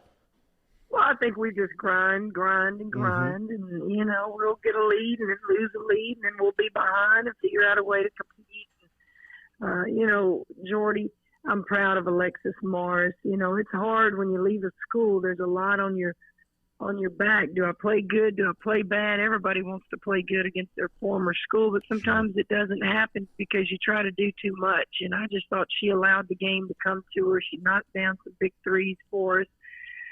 She got the 2 quick fouls, and I usually take you out in the first half if you pick up 2 quick fouls. But this particular team have kind of changed my strategy sometimes. And I played her and Foss both with 2 fouls, and it worked out. But, yeah, what a great atmosphere yesterday. People are coming, 7,400 there. I'd love to see 10,000 plus for the game on Thursday against the number 1 team in the country. I think I'm going to be there. I think everybody's going to be there. I think I'm coming. You have created the buzz. I think that you were looking for to get behind your program and the momentum that you were looking for in the summer and the offseason. But a lot of that is because of how the team is performing. We always know that Kim Mulkey teams are going to rebound and they are going to defend. I thought your defensive performance last night really is probably what won you the game. Do you agree? Well, they had the 3 best perimeter shooters by percentage in the country from the 3. And if you look at NCAA stats, we're not real good at defending that. But I also think it's misleading. We played Florida Gulf Coast earlier. We do is shoot threes, and we were very poor in that game. So consequently, it makes us look bad on stats. But we defend the 3 better than I think people realize. And it's because of the 3-4 guards I have, extremely quick. They have great hands. And we knew that was their strength. And I'd like to see us get more production from our post. I thought we missed an opportunity yesterday to perform. And I'm talking about scoring. I thought rebounding was fine, but we just got to score. But some of that is on the guards. They've got to deliver the ball to those post players when they're open in there. And we're missing a lot of opportunities to feed them the ball. I thought Jalene Cherry was huge for you down the stretch. The 10 points in the fourth quarter after going scoreless in the first 3 was really kind of something that put you over the top. Talk about her performance last night. Well, we tried to get her going. She got disappointed early and frustrated at herself and a few calls that didn't go her way, and couldn't get her out of that, as we call it, that funk. And so I sat her and didn't start her in the second half, trying to get her attention. You know, challenge kids. You got to let them know all that pouting and all that stuff's not going to work with this old coach. This game's too good. This game's too fast. You got to move on to the next play. And I think she fought her way through it. In the fourth quarter, you saw her step up big. Coach, no disrespect to your team, because I know that you've always known that you've had a competitive group. Are you surprised the effort and energy that you were getting out of them up to this point? How successful you've been with this group in kind of reforming the program so quick? Well, I'm never surprised to win, Sure. nor am I afraid to fail, and that's just the approach I take in life. Now, if a team and players don't buy into what you're trying to do, it makes life very difficult. These guys have bought into everything I've asked them to do. They're working extremely hard. We're going to give you effort. Mm-hmm. I thought last night it didn't seem like at times we had that energy, but you have to realize it's the style of play that A&M creates. They want to slow it down. They're playing a zone, and we want to push the pace. And so every time out, I was telling them, don't get out there and play at their pace. Let's create things. And we tried to in the first half. We'd get open fast break looks, and we'd turn it over, run over somebody, or not finish. And then in the second half, we started converting more in the fast break, which got the crowd into it. But am I surprised? I'd have to tell you, surprise wouldn't be a word. I'm very appreciative. We all know what I inherited, 9 wins, and some coaches are afraid of that. The way I look at it is I'm smart enough and my coaches are smart enough, surely we can get 10 wins. And so we celebrated that 10th win. And, hey, guys, you know what I'm looking forward to now? We're going to celebrate that 16th win, because when you win 16th, you can't have a losing season. Hell yeah. Yep. Hell yeah. And so it's those little milestones that I just kind of calculate in my mind during the summer. What can we realistically do here?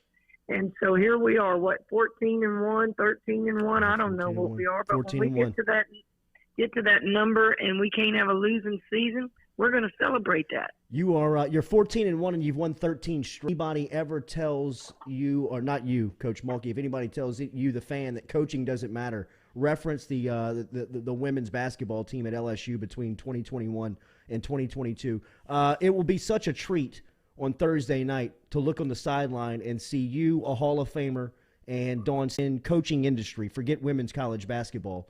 Tell me the challenge that South Carolina presents, and then what's it like going up against a coach like that? I'd imagine that you rarely go up against peers that has this type of accolades that Coach Staley does. Well, actually, we won the championship. Our last championship at Baylor was in 2019, and I played her twice. Yeah. Opened up on her court with her at South Carolina, and we beat them, and then we ended up playing them in the Elite Eight to get to the Final Four that year. So I played her twice. What are we up against? Listen, they're the best team in the country. They played everybody. They don't shy away from anybody. You better rebound the ball. They're out rebounding their opponents 17, and we are out rebounding our opponents 11. So we've got a battle in our hands, and they're Boston. Very likely could be player of the year in this league. Big post player in there. They're more talented than we are, but the most talented teams don't always win. And I'll always reference my Baylor team was not better than LSU back in the Simone Augustus days, and we won. That's right. So that's why you play. You don't ever just say, oh, well, let's just chalk that one up. They have the best team. You play, and that's what makes it so enjoyable. It's not enjoyable to lose, but it's enjoyable to compete and see where we are. 7,400 there last night to watch LSU women's basketball take care of Texas A&M. I'd imagine that 10,000 plus will be there on Thursday night when South Carolina comes in town with the number 1 team in the country and Coach Dawn Staley. Mulkey Mania is wild around Baton Rouge in Louisiana. It is great to see your program on the floor, successful, and can't wait to see you on Thursday night. Thanks for the time, Coach. Jordy, you're welcome. Let's get those Go Tigers in the stands, and we need it Thursday. Dawn Staley deserves it. Number 1 team in the country deserves it. You said it best. two of us that have given to this game, both as athletes and as coaches, and you can't ask for anything better than that. Go Tigers! Yes, ma'am. Go Tigers! There she is, Kim Mulkey, checking in here on this Monday morning as she gets you set for Thursday. As Dawn Staley and Kim Mulkey, I'm telling you, those are two of the best players, coaches that the women's college basketball game will ever produce, ever, as long as this game exists.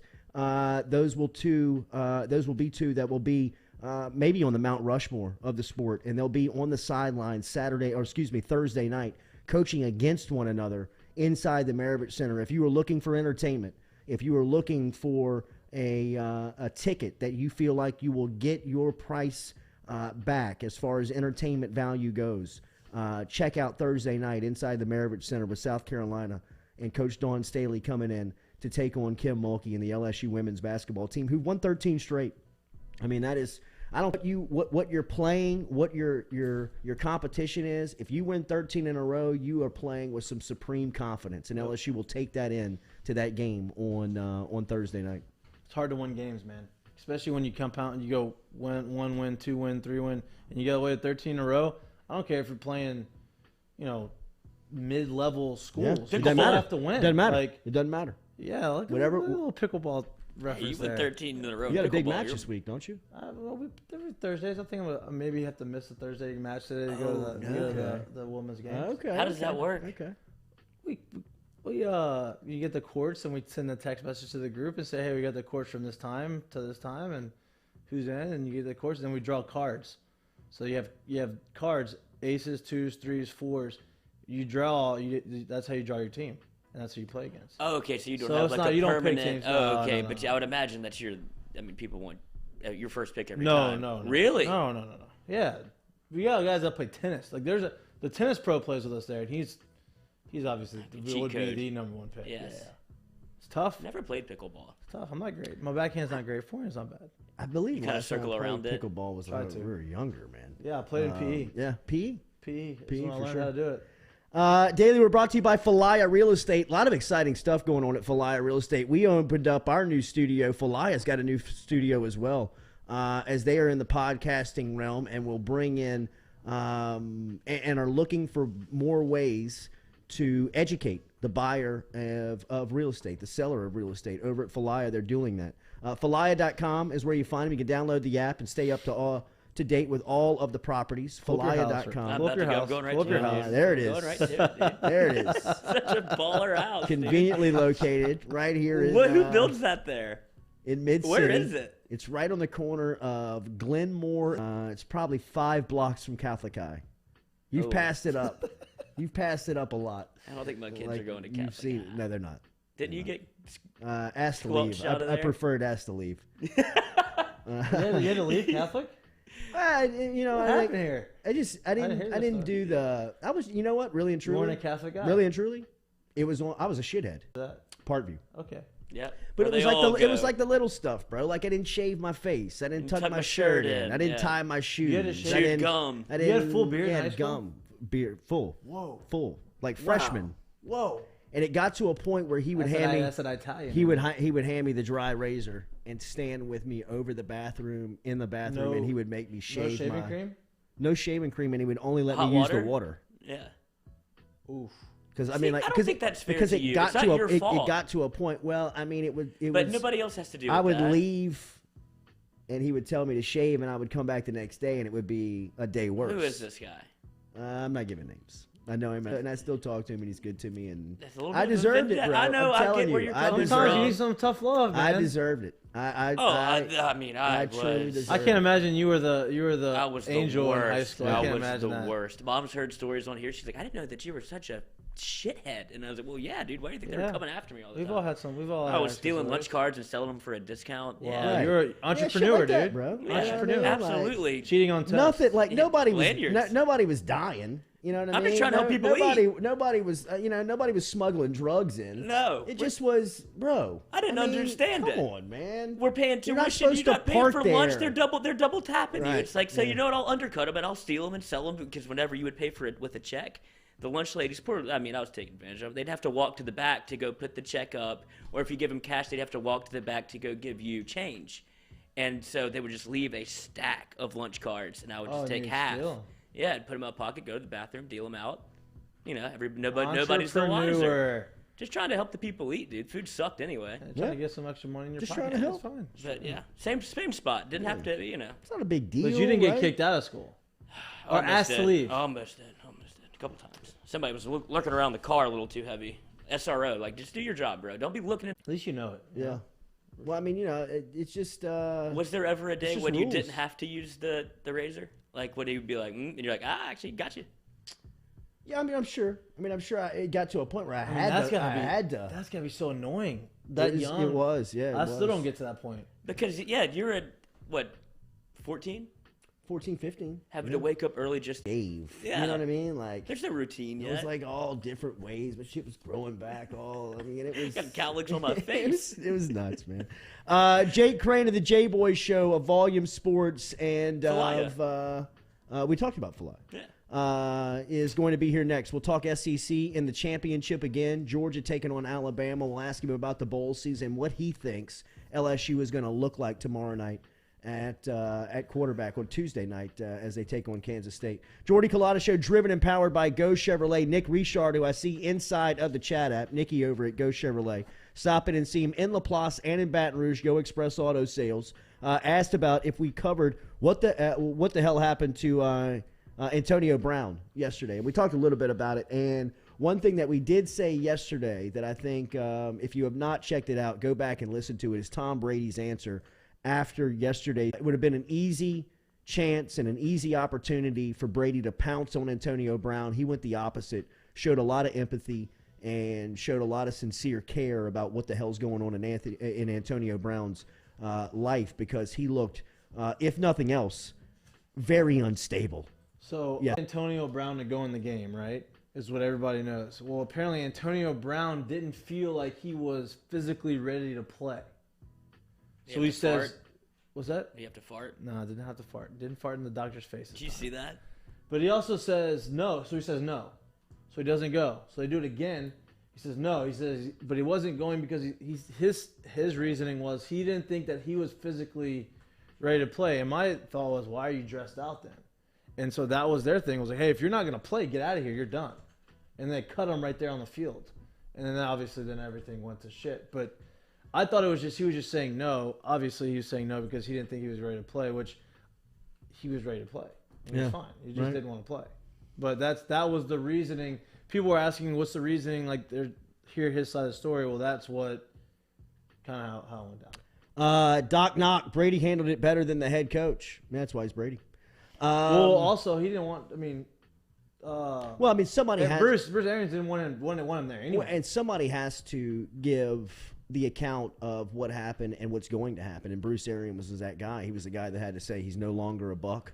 And I mean, they left him in New York. I mean, there's a video with the Uber driver. Yeah, he's in the back of an Uber videoing his ride home from the Jet Stadium. I mean, it is. I'm telling you, like it's not. He's unfit. Something's wrong mentally. I mean, it's easy to look and point and say what the hell's going on and kind of point and laugh at him taking his shirt off and running through the end zone. I mean, the end zone shot of AB egging on the crowd with the play happening behind his back, like with play happening on the NFL on the field, on the playing surface, and he is running through the end zone without his shirt on, it's surreal. It's like, what am I looking at?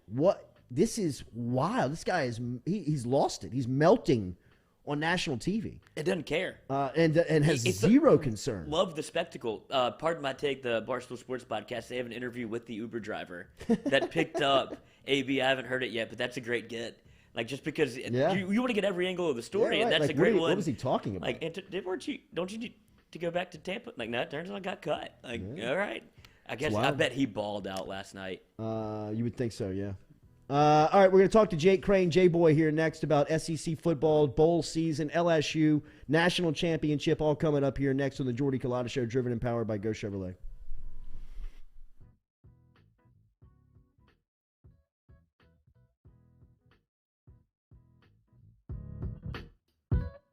Bear's Specialty Meats. home to the finest boudin in South Louisiana.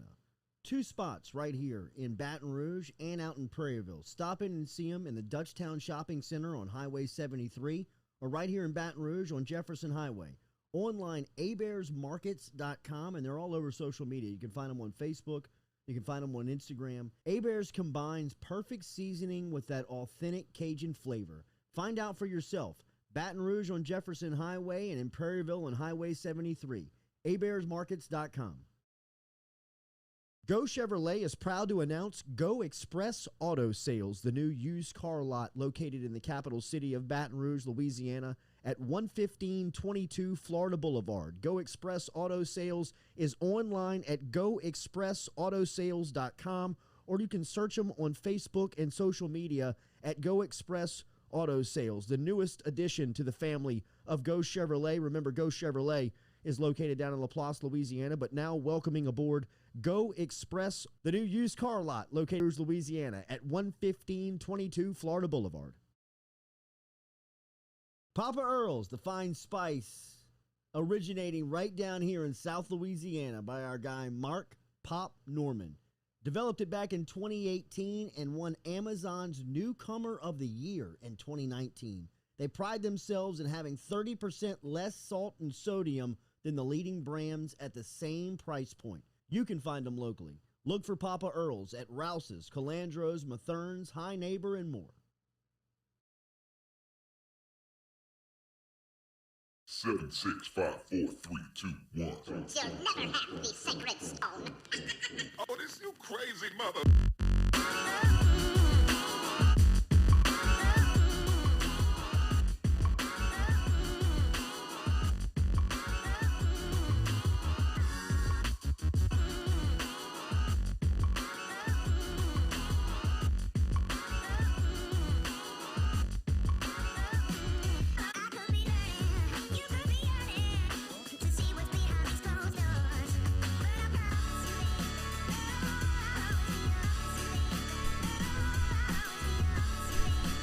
As we called earlier in the show, Matuk, who was getting his ass whipped by that coffee maker. First 2 rounds went to the maker.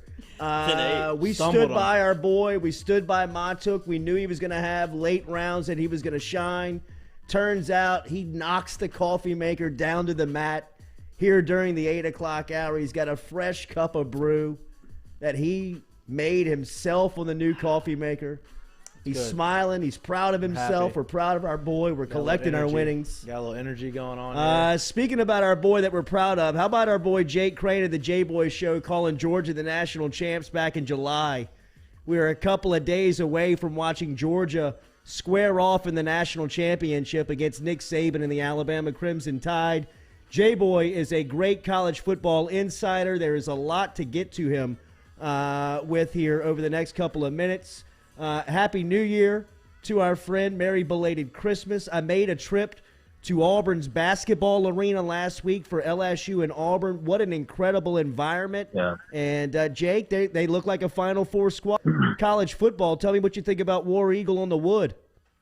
Yeah, man. Number one, Happy New Year's to you guys. Yeah, congrats to Mike. I took the coffee maker plus 250. I appreciate that. See, I love that. I love that. Yeah, I appreciate that. It's all good. Sometimes you got to take chances. But, no, Jordy, look, I mean, you know, Bruce Pearl, at the end of the day, the Wizard of Oz, whatever you want to call him, you know, getting Walker Kessler, you know, the literally a redwood tree out there was huge. But the chemistry they're playing with, and that arena's just nuts. I mean, Will Wade said it best. He's a hell of a coach, but an even better marketer. I mean, you know, I remember 99, 2000 when Auburn was ranked very highly in basketball, and then it was just, you know, pretty bad after that, you know, culminating with the Tony Barbie firing that, you know, we couldn't be more excited about, and then, you know, hiring Bruce Pearl. But, yeah, they got the talent.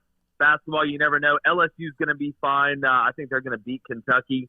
You just got to keep Chewa off the boards a little bit, which is tough if they do that, you know, and then I think they got Tennessee at home after that. So LSU, you win 2 out of those 3, you're setting yourself up for a good spot. And Will Wade, man, bad boys, what you going to do? They can't find this guy. No way, bro. No, we're looking for an extension. We're looking for an extension and a raise down here for him. I know. Is he Donnie Brasco and we just don't know it? That's the questions I'm asking. He feels like his physique definitely does not look like it, but his mentality definitely sounds like it for sure. What our poll question today is: Dave Aranda or Lane Kiffin? Who wins a championship first? You wanna get in on that, or do they win one at all? Look, I mean, we're talking Natty, right? Yeah. You almost want to say Baylor just because the Big 12 with losing Texas and Oklahoma. I mean, I know you're asking some of the step kids, but I just think it's an easier path. If it expands to 12, though, you got to like Ole Miss's chances. So if we expand to 12, give me Ole Miss. If it sticks at 4, give me Baylor. It's just an easier path. What is the impact of Matt Corral's injury on bowl season? What is the everlasting effect of that? Well, I'm glad the X-rays were negative, number one, and kudos to him for playing. Look, here's where I stand on it, Jordy. To me, everything's circumstantial, right? If you're playing in a playoff game or even a New Year's Six game, if you're not you're not going to have guys opt out of those a ton, especially the playoff games. And if you expand it, I think that's going to help. But it's hard for me to blame a guy if you're not playing for a championship and you came from a place that has, not great economics around it, and everybody is depending on you, your mom, your sister, your dad, your aunt, your grandma. You're the one that's got to lift them up. I can understand not playing in the Duke Mayo Bowl. I really can, and I would never fault somebody for doing that. I think it's really circumstantial, and I think, if you're for Kirk Herbstreit to say that some of the guys don't care about playing football, Kirk, I don't think you ever hurt for money, dog. Like I don't see you out there, having to really hustle to go get it. So to me, I think you're kind of speaking out of turn. You don't understand what some of these kids have gone through. Now, on the other hand, are some guys opting out when they shouldn't be? I guess you could say that, but you got to look at it on a case-by-case basis. I don't think you can throw it all into one bucket. Jake Crain of the JBoy Show joining us here. Remember, his podcast is out there and live. You can follow him on Twitter at the JBoy Show, and make sure and check out the YouTube channel as well. All right, so you got you got Alabama and you got Georgia in the national championship. This is a rematch of the SEC championship game where Alabama won that game by 17 points. How do you see this game playing different? And obviously you had Georgia in the game. I know that you liked them before the season started. What do they need to do this time to win? Going back and watching that Alabama game in the SEC championship, I think Alabama played the game of their life. I really think they played the game of their life, whether it was up front with moving McLaughlin to center. Bryce pitched a perfect game. Sometimes it just goes down like that. It's hard to beat a good team twice, and Georgia's a really good – the way they're able to dominate Michigan. And it's going to come down to up front like it always does. What was the difference in Alabama and Cincinnati? It's up front. What was the difference in Georgia and Michigan? It's up front. So to me, can Georgia create pressure rushing 4? If they can do that and they can box Bryce in, I think you'll see them play a little bit better on offense. I think Stetson has already seen it a little bit. Now getting Chris Allen back is big for Bama, and I get the mental hurdle that Georgia has with Alabama. But eventually, barriers get broken. Whether it's the wall in Germany or whatever. At the end of the day, you've got to make the plays to get you over the hump. I think having Pickens back and getting some play under his belt is big. I mean, you look at the tight end situation, they're going to go to Bowers. I like Georgia in this game. Their defense looked different. I guess that was just how much better they were than Michigan the other night. Are they playing different where they're bringing more pressure, or was that just the discrepancy of speed and athleticism on display? Well, with Georgia, Dan's going to play it straight up. He's going to find out if you can protect against a 4-man rush, because that's how you have to. I mean, you can't read chapter 2 until you read chapter 1. If I can get there with 4, what the hell am I going to bring 6? Mm-hmm. So I think Dan's going to feel it out at the beginning. If he's able to get pressure with 4, and I'm not even talking about stunning. I mean, they can run their TEs and spikes and stuff like that. But if they're able to just get Bryce under pressure, like Cincinnati was kind of able to do a little bit, I think Dan's going to say, listen, we'll play coverage in the back end and not having Mechie. What does that mean? That means that now you don't have to even out your bracket. You're going to have J-Mo out there. I wouldn't be shocked if Georgia played too high and deep and said, you know what, throw it underneath to beat us because we don't think you can do it. What do you make of Mike? Kind of like the way the people play the Chiefs now, Jordy. Yeah. Similar to that. Yeah. Cincinnati, you could see that yesterday. They were taking everything away from him, and everything was underneath. What do you make Jamar's of – a monster, by the way. Jesus, bro. I mean, monster. Tell me what you thought about Joe and Jamar Sunday.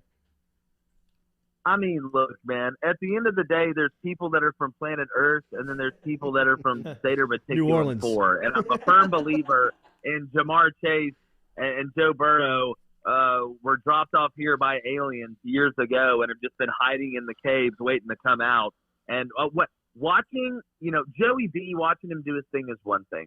But watching the gear that Jamar can find across the middle of the field at that size to make those guys in the NFL who, guess what, aren't slow, look slow. It's just some guys got the juice like that. I mean, it's unbelievable to watch. Rookie of the year, or they're going to screw him over and give it to Mac?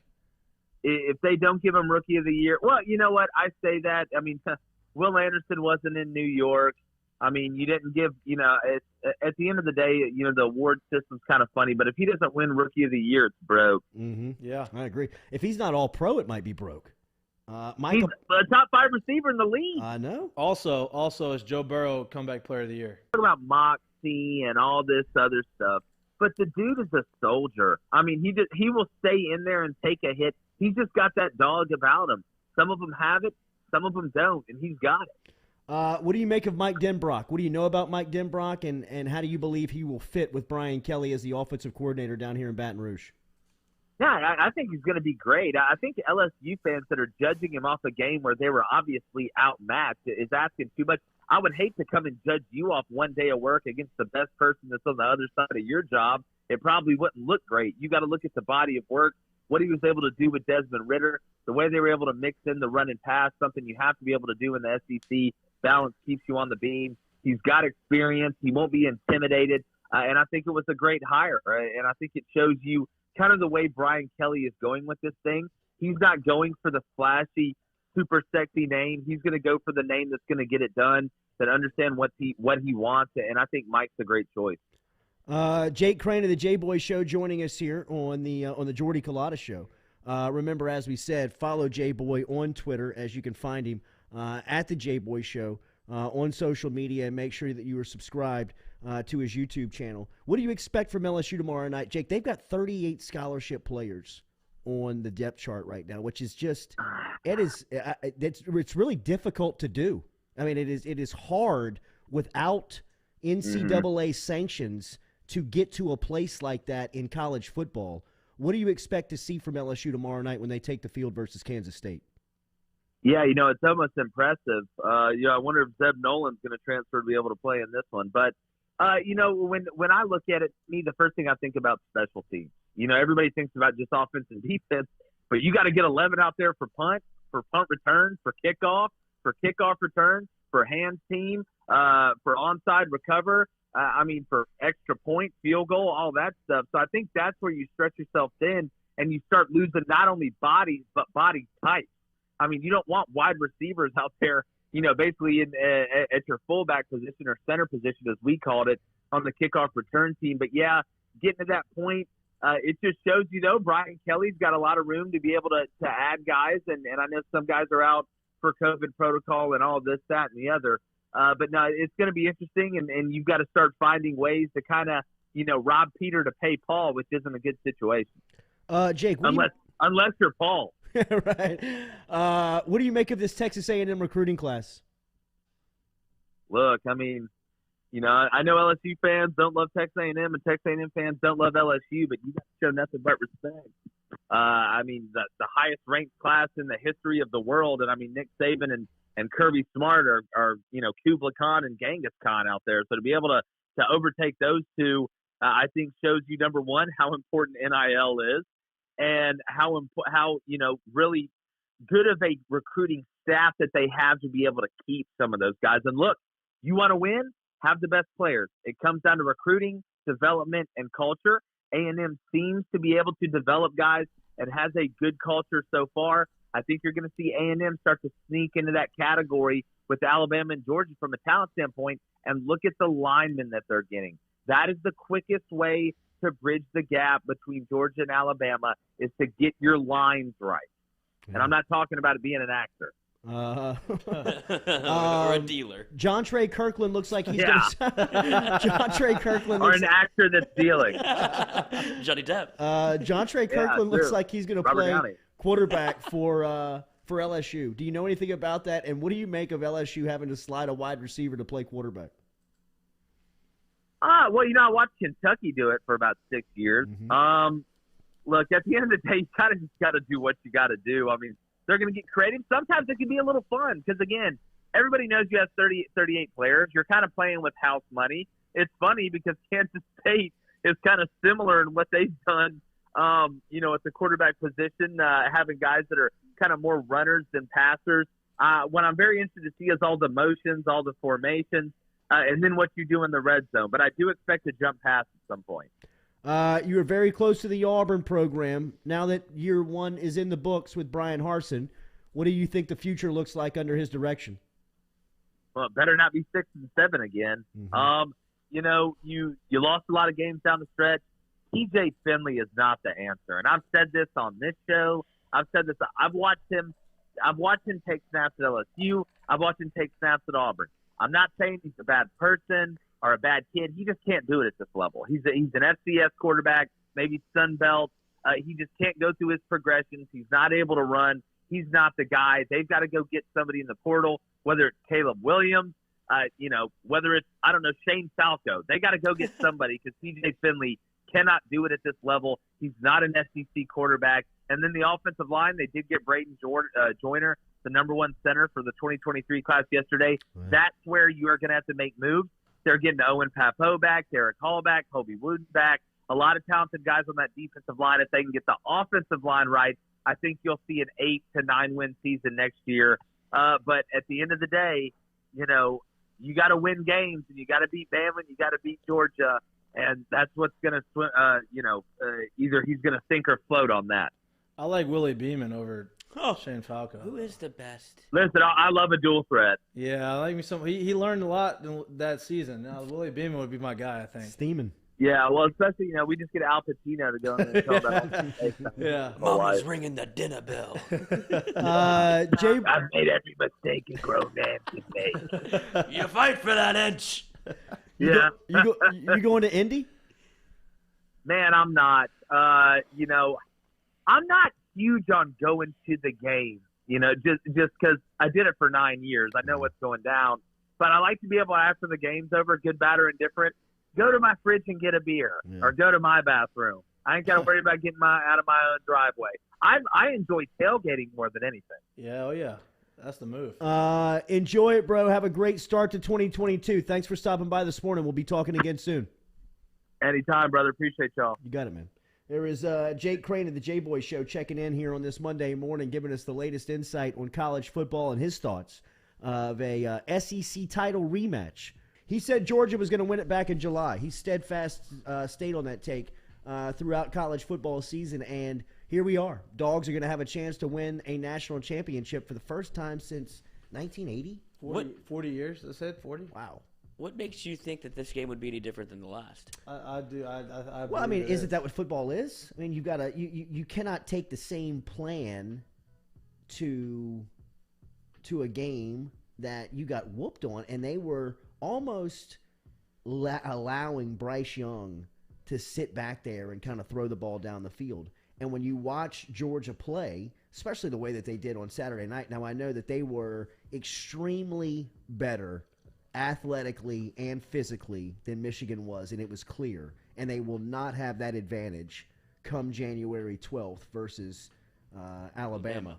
But they also cannot sit back on their heels and allow the Heisman Trophy winner to throw the ball all over the yard. I mean, you got to go get that cat with those athletes that you got. I mean, you mentioned Kobe Dean. He looked like a cheetah. Like a superhero. I mean, they go 9 deep on their D line, too. Yes.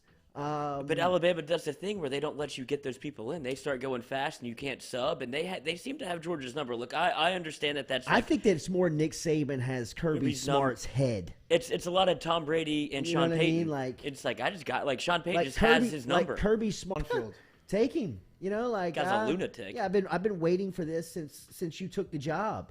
I think that Saban is he knows Kirby so much, and Kirby's so emotional. Did you see that scene at the end of the first half? The oranges? Did you see the end of the first half when he attacked Stetson Bennett on the field for having to know how much time is left? And it looked like a very Nick Saban type emotional rant. He took the visor off. His head was snapping. He was kind of cussing at him about knowing the time and the what's going on in the game. And it looked fake. Yeah, it looked contrived. Isn't that how Kirby always is? He's a pretty intense guy. But he's more rah-rah. He's more emotional. He's more chest bump guy. He's the speech that he gave at the locker room. He's that guy. Like, he's more motivation than getting your ass in terms of, like, make you, like, kind of – Saban talks to you like you're a dog. Right. And, like, makes you kind of, like, hang your head and then he'll pick you back up. Kirby is like a shove you, get you ready, Harbaugh type. I don't know if he's got the credibility with his players to get them in that space. I mean, I think he should. Yeah, I agree, but it doesn't seem like his style gets him all the way to 10. Hits the way that he wants it to, right? Like some things he's great at. Like he's kind of like your guy. He's a your player's coach. He wants to be a totalitarian. He is the uber definition of a player's coach. Yeah. And so when he snaps into the other mold, they're like, you're like, Kirby, whoa, cool, chill. cool out, yeah. dude. What happened to cool Kirby? Let's throw in did you see him like shoveling oranges out, just flipping them? But I think it's as easy as like people are going to do like this is obviously the rematch Georgia Alabama. It's as easy as pointing to the quarterback position. Stetson Bennett, for as good as he has been for them and how good he looked against Michigan, he can't do what he did. He can't do that against Alabama. He's not be able to run around. That's the best game he's ever played in his life. Yeah. And you could tell he was swagging out there. Yeah. Oh, you saw him throwing the orange after he has a little beer pong. When he threw one of his deep balls, he kind of walked off the field, kind of Joe Burrow-esque. Yeah. But like that's what I'm saying. But when it's Alabama's defense, like it felt like he opened up almost after the first quarter. He's like, oh shit, this isn't Alabama. Like I'm going to be able to do whatever I want out here. And when he plays Alabama in that defense, he locks up because Georgia reminds me so much of 2011 LSU, where the defense is so good, but you're a quarterback away from that team actually being able to win a national championship. Yeah. That's the difference. We'll see. Caleb Young is better than Stetson Bennett. It's like 1.5. Is it Bama? Is Georgia favored again? Somebody told me. Is it Georgia? Yeah, they're favored. Yeah, Georgia's a favorite. I mean, I'm going to take Bama. I think I saw they're -1. I hate to be the guy that bets against Saban. Right. I did it last week. Fuck it. I may as well do it again. double down on the hate. Shit. I did it last week. How'd that work out for you? I bet against both SEC teams, and they both screwed me. I parlayed them, and they both did not. What? Well, you parlayed. I got you. Yeah. And the Georgia under, which was by the skin of my teeth. They only need one more point. Didn't do it. All right, we're still working out some kinks over here at the new DL. Not sure about the back wall, if everything's going to stick just yet because of some of the glare. So we might move some stuff around. Well, that kind of makes me think, not Alabama. That's cheese. That's rat poison. What? That's rat poison. Alabama shouldn't be catching 3 points. Vegas is trying to trick us into taking Alabama. I think you're overthinking it. I've played this game a lot of times with Mr. Vegas. I usually lose. We appreciate everybody for being here at the on this Monday edition. Hopefully everybody enjoys the new look as this will be our new setup here moving forward. We'll also have some more programming for you at some point. Yes, Mike Duff will be here. We'll have Afternoon Jay, which is going to be a similar to this style. We've got a watch room that we look forward to debuting and unveiling here pretty soon and bringing programming to that. We'll definitely be in there tomorrow night for the LSU bowl game and basketball game. I'll probably be over at the Maravich Center, but we'll have some representation in there, and we'll definitely be watching the football game over there. So make sure you hit the like button, share button, comment button before you get out of here this morning. We appreciate it every day. Daily, we're brought to you and driven by Go Chevrolet. Have a great start to this 2022. Working your way to the office or in the office, hopefully This is a better 2021 was crazy for us, man. To think of the way that it started I would say within a good year, though. Yeah, absolutely. Started in a radio show DJ booth at right here in downtown Baton Rouge, and then ended up Right here back in downtown Baton Rouge. in a downtown Baton Rouge studio that we're podcasting out of. So it's been an incredible run. An incredible run. I was gonna say, what age do you stop hitting midnight for New Year's? Like I didn't make it. Oof, gosh. Not even close. I mean, we kind of made it, sort of. Like Depending on your time zone. We were up past midnight, but like we weren't partying at midnight. If that makes sense. I didn't even make it to 12. No way. I'm trying to think Depends the last on where time I you're made at. it to 12. I think next year we're gonna. That's what I'm saying. What age do you stop? Because I remember when I was Probably younger. with kids, dude. Oh, I mean, wow, really. those. I mean, probably with when the kids hit, you're just, I mean, any time that you can get some downtime, or any time that you can get some time just to lay down, You'll fall asleep. I mean, you'll take that. Yeah. Right? I think next year we're gonna go somewhere. Like when you go somewhere and you're Oh, like, that's when you like, dead, yes. I'm not talking about like go somewhere like for a party, but like go somewhere like Colorado or somewhere cool where you're just hanging out and you have a reason to be up. You know what I mean? Have you done New York for New Year's Eve? Never will I do that. Never will I They do that. piss in their pants. They have the tube. They have the little like Catheter. No, it's not a catheter. Contraption that's Yeah, it's invented. like a funnel. Yeah. It sounds like a catheter. It's kind of like a Not funnel. a catheter. You know, Les Miles used to coach LSU football games with one of those on. With a catheter? With that, with the style that you're talking about. He's a step away from a diaper. Yeah, well. Who's to say he wasn't? All right. Have a great Monday. Hit that like button, share button, comment button. We appreciate you starting your day with us. New digs here at the Noodle. And we'll be back with you for sure 7 a.m. tomorrow morning. If something pops before that, we'll be with you. Jordy Culotta Show, driven and powered by Go Chevrolet. That's a great shot right there. This is cool. That's a good shot. Really shows off the room. This is it. This is our new homeboys. Open door policy. No. No. Invite only. Invite only? Invite only for sure. Absolutely. Gotta get a pineapple. We hate pop-ins. We hate pop-ins. It needs to be on the mantra. Invites. Yes, invite only. Have a great day. Turn off the microphone, for God's sakes. It's Monday. Turn the camera off. Get off the scale.